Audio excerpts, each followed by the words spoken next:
Halo semua, kembali lagi di Republik Rupiah. So, hari ini kita akan membahas mengenai kebangkitan dari Bitcoin. Apakah ini akhir dari Ethereum? Oke, kalau kita lihat kedua blue chip ini ya, kedua aset blue chip ini itu emang persaingannya ketat gitu kan. Oke, disclaimer dulu bahwa ini bukan financial advice, dan kedua aset blue chip ini saya pribadi juga hold juga. Jadi informasi ini gak bias, kita berusaha berada di tengah-tengah. Nah, kalau kita lihat dari persaingan ketat di kedua aset blue chip ini, di mana kita udah tahu Bitcoin akhir-akhir ini sempat booming gara-gara ada namanya Ordinals, ada NFT, ada token BRC20. Nah, ini istilahnya kayak udah menyaingi si Ethereum gitu. Yang dimana kalau kita lihat dari white paper Bitcoin itu, mereka itu dikhususkan digunakan untuk peer-to-peer cash gitu kan, untuk pembayaran antara peer-to-peer gitu kan. Dan juga pada masa itu belum ada yang namanya kayak smart contract, ada aplikasi Web3 gitu kan. Nah, kalau kita lihat perkembangan Bitcoin sekarang itu kayak lebih mirip apa yang Ethereum bangun gitu kan istilahnya. Oke, di hari ini kita akan membahas mengenai inovasi dari Bitcoin, yaitu apa itu inskripsi, ordinals, dan juga token BRC20, dan Bitcoin kita bandingkan dengan Ethereum, dan juga resiko terhadap inovasi si Bitcoin ini. Oke, langsung ke videonya. Let's go!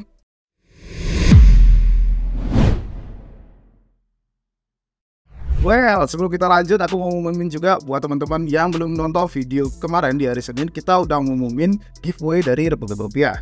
Total giveaway mencapai 1 Ethereum, yang dimana harganya lumayan banget untuk sekarang kan. Apalagi kita tunggu sampai di bull market nanti. Wow. Oke, buat teman-teman yang belum nonton video kemarin tentang tutorial bagaimana sih caranya dapetin giveaway dari Republik Rupiah ini, langsung aja tonton video di hari Senin biar gak ketinggalan infonya. Dan juga teman-teman join Discord biar gak ketinggalan update-update dari giveaway di RR ini. So, pemenang giveaway akan kami undi ketika Republik Rupiah mencapai 150.000 subscriber. Jadi teman-teman, kita butuh supportnya semua untuk menuju di angka 150.000 subscriber. Dan buat teman-teman yang mau membership seumur hidup, kalian bisa minting Heritage NFT dari Republic DAO. Nah, buat teman-teman yang pengen, langsung aja link di deskripsi sudah kami sediakan. Kalian bisa akses apa saja benefitnya di website kita. So, langsung aja kita ke videonya. Oke, kita masuk ke pembahasan awal, yaitu apa sih itu inskripsi dan juga ordinals. Nah, sebelumnya ini kita mengenal istilah taproot gitu kan, atau taproot ini adalah peningkatan terbaru dari Bitcoin pada November di 2021, yang dimana Bitcoin itu menghilangkan batasan pada ukuran data dalam setiap transaksi di Bitcoin.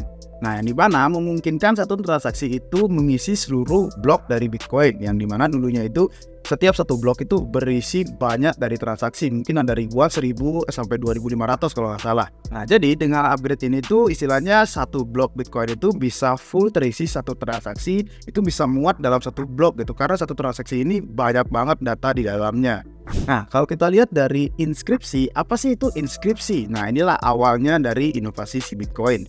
Nah, inskripsi ini adalah sebuah fitur yang memungkinkan di mana ada data tambahan yang terlampir di dalam sats gitu kan, Satoshi. Buat teman-teman yang belum tahu Satoshi itu apa atau sats gitu kan, itu adalah pecahan dari Bitcoin. Setiap 100 juta sats itu sama dengan 1 Bitcoin. Jadi teman-teman udah kebayangkan itu kalau dalam dolar mungkin istilahnya 1 dolar, pecahannya lagi itu kayak 1 sen gitu, 0,1 dolar gitu. Nah, di dalam inskripsi ini orang itu bisa menambahkan seperti gambar atau video ataupun juga teks. Nah, maka dari itu ada NFT di Bitcoin. Nah, kalau kita bertanya-tanya kan gimana sih caranya ada NFT di dalam blockchainnya si Bitcoin ini gitu kan. Nah, ini dia jawabannya si Ordinals gitu kan. Nah, si protokol Ordinals ini yang dibuat oleh Casey Rodarmor ya. Nah, si protokol ini memungkinkan siapa saja itu untuk melakukan inskripsi tadi pada sats individualnya dan juga dapat melacaknya. Tapi minusnya untuk sekarang itu inskripsi di Ordinals itu tidak dapat dicari menggunakan browser secara mudah ya, karena masalah ketidakstabilan katanya. Nah, tapi untuk sekarang itu kita hanya bisa mencari di ordinals.com.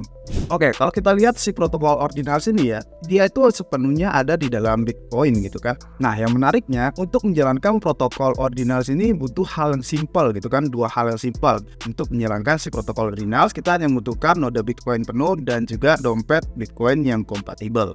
Nah, hingga akhir Mei ini sudah ada 10 juta Ordinals yang sudah ada, dan juga sudah ada pasar NFT serta token BRC yang mendukung inskripsi di Ordinals. Oke, sekarang kita masuk ke BRC20, karena ini berbeda halnya dengan yang tadi kalau kita bahas tentang Ordinal dan juga si NFT yang ada di Ordinal tadi. Oke, pada eksperimen ini muncullah beberapa inovasi baru lagi setelah adanya Ordinal tadi, si NFT tadi, dan juga BRC20. Ini ada inovasi lainnya lagi. Sekarang kita akan jabarkan.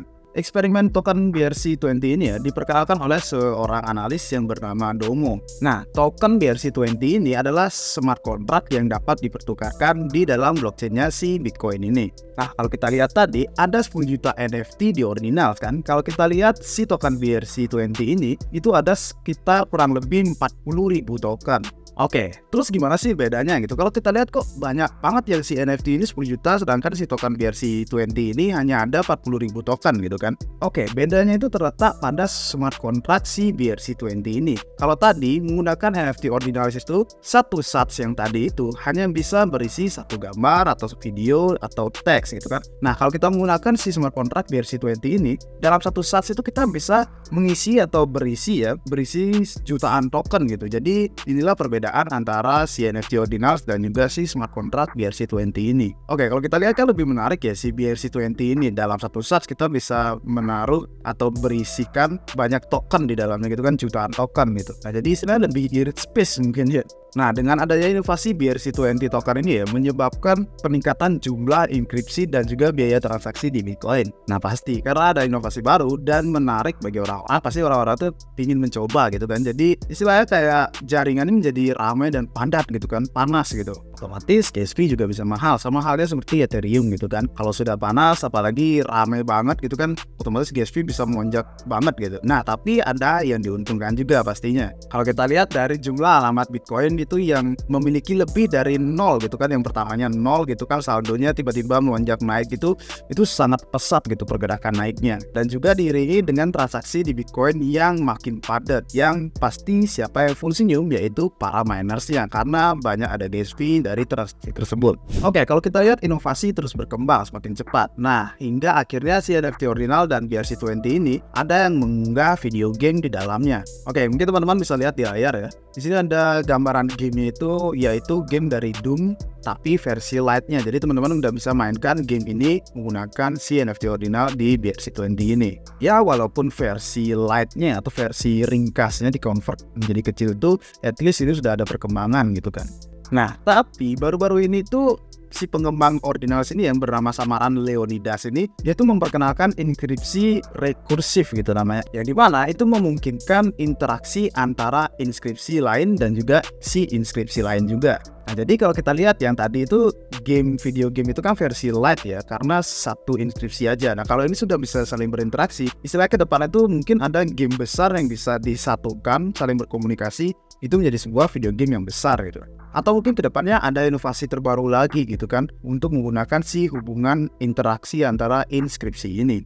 Nah, inovasi selanjutnya lagi, pada bulan Mei ini para penggemar NFT Milady, ya mungkin teman-teman udah tahu NFT Milady itu apa, ya sempat di-tweet juga sama si Elon Musk ya, dan itu booming banget langsung. Nah, mereka ini meluncurkan standar NFT Ordinal yang baru gitu kan, dengan bantuan si marketplace NFT Ordinal ini, yang dimana memungkinkan penggunaan NFT dari Ethereum ke Bitcoin gitu. Tapi konversi ini hanya berjalan satu arah gitu kan, istilahnya dari Ethereum ke Bitcoin aja, belum bisa dikonversikan balik lagi. Nah, at least ini tuh bertanda inovasinya sudah berkembang pesat gitu kan, istilahnya kayak kita kenal istilah interoperabilitas gitu kan, antara chain saling terhubung gitu. Dan juga inovasi selanjutnya itu ada penerbitan stablecoin di BRC20 untuk pertama kalinya. Ya, meskipun penerbit stablecoin ini tampak agak meragukan ya, maybe ini adalah sebuah langkah awal untuk pengembangan di masa depan, yang dimana tujuannya pasti untuk mass adopsi.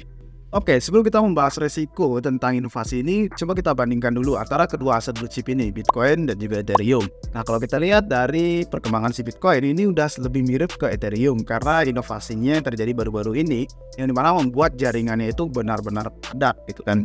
Nah, kalau kita flashback lagi deh di tahun 2017, apa sih yang terjadi gitu kan? Kita di sana melihat ledakan NFT dan juga ledakan ICO gitu kan, ICO boom gitu, dimana Ethereum waktu itu booming banget, ada NFT, habis itu ada juga ICO gitu kan, itu benar-benar booming. Dan itu kita rasakan lagi di tahun ini dengan Bitcoin, yang dimana ada Ordinals NFT dan juga token BRC20. Nah, kalau kita lihat ini kan udah agak-agak mirip ini, gimana nih ke depannya, apakah bisa nih kayak Ethereum gitu, istilahnya kayak benar-benar cepat banget developmentnya, banyak inovasi baru dan juga menimbulkan blue chip lagi di atasnya gitu kan. Nah, kalau kita lihat dari sisi Bitcoin deh dulu. Bitcoin itu kan udah dianggap sebagai emas digital gitu kan, emas digital. Nah, sementara si Ethereum ini dianggap sebagai minyak digital gitu, minyak bahan bakar digital gitu. Kenapa? Karena Ethereum ini udah dianggap minyak untuk menghidupkan mesin ekonomi gitu kan. Kalau kita lihat ya emang di atas Ethereum itu atau ekosistem itu udah besar banget. Si Ethereum ini sebagai minyak untuk menghidupkan mesin ekonomi di dalamnya itu kan. Karena ada banyak token, ada banyak aplikasi yang dimana itu semuanya berkaitan dengan uang gitu kan, atau bisa menghasilkan uang di dalamnya gitu. Mungkin kita bisa menyebutnya si Ethereum ini adalah uang ultrasonic atau ultrasound money. Nah, di sini menarik lagi nih, setelah upgrade-nya Ethereum pada 2021 ya kalau nggak salah, itu upgrade EIP 1559 ini ya, yang dimana membuat Ethereum itu menjadi deflasi ya. Mungkin pada saat itu mungkin belum kan deflasi banget, tapi di sana ada upgrade yang dimana menentukan mekanisme untuk burn gitu. Jadi bukan hanya bisa di mining saja waktu itu Bitcoinnya, bukan hanya menghasilkan reward, tapi ada mekanisme burn. Ketika ada transaksi, beberapa Ethereum itu bisa di burn gitu kan. Kalau di Bitcoin kita udah mengenal kan, jumlah supply max itu udah pasti. Nah, kalau si Ethereum karena supply-nya itu tidak terbatas, nah jadi dibuatkan mekanisme mint and burn gitu. Nah, ditambah lagi nih, the merge di 2022 itu dimana peralihan proof of work ke proof of stake-nya si Ethereum itu kan membuat pemangkasan supply dari Ethereum untuk reward si miner sebelumnya, karena di sini udah menggunakan proof of stake, jadi stakers itu mendapatkan reward tapi jumlahnya itu tidak lebih besar dari miner sebelumnya. Nah, disinilah kalau kita lihat datanya dari ultrasound.money ya, nanti ditampilkan di layar juga, itu gimana sih perkembangan supply dari si Ethereum, apakah sudah deflasi, apa masih inflasi tinggi gitu. Teman-teman nanti bisa ngeliat sendiri. Nah, kalau kita lihat dari sisi itu, dari pembakaran supply, habis itu dari sisi gainnya juga, nah make sense membuat hal ini positif bagi investor institusional gitu kan. Nah, tapi kalau kita lihat pertanyaannya, mengapa sih BTC itu lebih menarik daripada Ethereum bagi investor, terutama investor institusional? Nah, kalau kita lihat dari Ethereum itu kan membuat investor itu tertarik, yang dimana supply-nya itu deflasi. Habis itu ada upgrade-nya itu juga banyak upgrade yang lebih cepat gitu kan istilahnya, dan juga banyak aplikasi di atasnya, ekosistemnya sudah besar. Nah, kalau kita lihat dari Bitcoin ini, gimana sih sentimen ke investornya gitu kan? Apakah Bitcoin ini tetap lebih menarik daripada Ethereum di mata investor gitu kan? Kalau kita lihat dari perbandingan keduanya ini, tetap kembali, selain faktor cuan dari si investor itu, nah mereka itu pasti memikirkan tentang faktor yang namanya keamanan.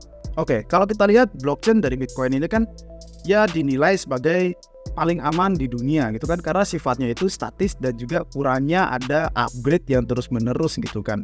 Nah, semenjak adanya Ordinals NFT dan juga token BRC20 ini, itu kan memberi reward tambahan ya, atau insentif tambahan. Nah, itu kan bisa positif dampaknya untuk perkembangan di masa depannya nanti. Nah, sentimen ini itu terbentuk dari proof of work dan juga proof of stake, mana sih yang lebih aman gitu kan. Kalau kita lihat dari sentimen di proof of stake-nya Ethereum, banyak banget narasi yang wah ini centralized lah gitu, karena stakersnya banyakan dominan di poolnya si Lido kalau kita tahu kan. Tapi perkembangannya sekarang itu sudah ada berbagai liquid staking yang baru itu untuk membuat Ethereum itu semakin decentralized juga. Dan mungkin kedepannya bakal ada upgrade lagi, mungkin kita akan buatkan materi khususnya di episode selanjutnya. Kalau kita lihat dari sisi Bitcoin yang mana menggunakan proof of work, dia dinilai itu desentral dan juga aman gitu kan dari sisi mata investor. Ya keduanya emang ada plus minusnya gitu kan, tergantung kita aja nih, kita mau pilih yang mana, atau kita emang mengadopsi keduanya ini gitu kan. At least aku di sini bukan sebagai maksimalis juga kan gitu. Dan juga kalau kita lihat dari mana sih yang lebih legend, ya pasti itu adalah jawabannya si Bitcoin ini lebih legend kan daripada si Ethereum. Dan hal yang kita bahas tadi itu masalah keamanan, itu di luar konteks dari ini merupakan sekuritas atau enggak ya, karena si SEC ini kan lagi gencar-gencarnya kemarin kan kalau kita lihat. Dan juga kalau kita lihat sebelum-sebelumnya Bitcoin dan juga Ethereum itu udah sempat disinggung itu bukanlah sekuritas, tapi ya kira-kira ini Ethereum agak disinggung-singgung itu ketika berubah ke proof of stake kemarin, itu agak disinggung-singgung gitu kan. Oke, kita membahas selanjutnya. Oke, setelah kita mencoba bandingkan plus minusnya antara tadi ya, kita akan membahas mengenai resiko dari inovasi si Bitcoin ini. Setiap inovasi itu pasti ada perubahan yang pasti ada resikonya kan. Oke, kalau kita lihat lagi nih antara kedua aset blue chip ini, Kalau si Bitcoin baru nih inovasinya ada ya, original NFT, ada juga token BRC20 dan juga inovasi yang lainnya ya. Itu memiliki dampak yang positif kan untuk Bitcoin. Nah kalau kita lihat si Ethereum ini keuntungannya dia dalam hal kecepatan ya oke, at least lebih cepat gitu kan. Dan juga pemecahan masalah dan juga upgrade mereka yang cepat gitu kan untuk perbaikan dari masalah tersebut gitu. Nah kalau kita lihat risiko dari inovasi Bitcoin ini ya, ini menyangkut halnya regulasi gitu. Terutama lebih spesifiknya itu terkait dengan token BRC20 ini, yang dimana token BRC20 ini bisa diklasifikasikan sebagai sekuritas oleh si SEC. Kalau kita lihat di atas Ethereum itu kan di aplikasinya, di ekosistemnya itu banyak yang ditargetkan sebagai sekuritas oleh si SEC ini gitu kan. Nah mungkin para Bitcoin believer itu jadi agak wanti-wanti dan juga waspada gitu kan. Nah yang sebelumnya Bitcoin ini udah dianggap komoditas. Nah sekarang setelah ada inovasi ini, nanti SEC itu lagi istilahnya lagi ngelirik salahnya nih gitu kan. Itu yang ditakuti kan oleh para penggemar Bitcoin gitu. Nah risiko lainnya itu adalah sentralisasi. Kenapa sentralisasi gitu kan pertanyaannya? Oke, kita mungkin kasih contoh di Ethereum ya. Ethereum ada layer 2. Nah si Bitcoin ini ada juga layer 2-nya yang kita kenal, yaitu Lightning Network, yang dimana itu digunakan untuk transaksi atau pembayaran gitu kan. Itu lebih cepat dan juga fee-nya lebih kecil, karena di Bitcoin itu fee-nya 2 digit dolar deh. Jadi dimana itu kalau kita transaksi kecil itu kan kayak nggak worth it gitu. Kita beli kopi yang harganya 10.000, 20.000, transaksinya 25 dolar gitu, biaya transaksi kan kurang worth it gitu kan. Nah kenapa bisa dibilang centralized itu? Kalau kita melihat sistem dari layer 2 ini yang dikelola oleh contohnya kayak si Arbitrum gitu kan, itu kan emang centralized gitu kan sistemnya mereka itu, karena benar-benar semua diproses itu melalui si Arbitrum ini, baru udah dibawa ke si Ethereum gitu kan untuk di finalize lah istilahnya. Nah istilahnya tuh kayak yang dimana white papernya itu peer to peer, tapi kita ujung-ujungnya menggunakan pihak ketiga lagi gitu kan. Si layer 2 ini istilahnya sebagai pihak ketiganya gitu, bukan peer to peer lagi gitu kan. Itu yang ditakutkan melenceng gitu kan dari visi awal, dimana decentralized tapi ujung-ujungnya memakai pihak ketiga juga gitu. Ya walaupun ada plus minusnya di dalamnya, mungkin teman-teman nanti bisa pikir dan juga komen gimana menurut teman-teman gitu. Oke, mungkin kalau kita lihat dari pertempuran inovasi antara dua blue chip ini ya, ini merupakan peristiwa besar gitu kan dalam kripto.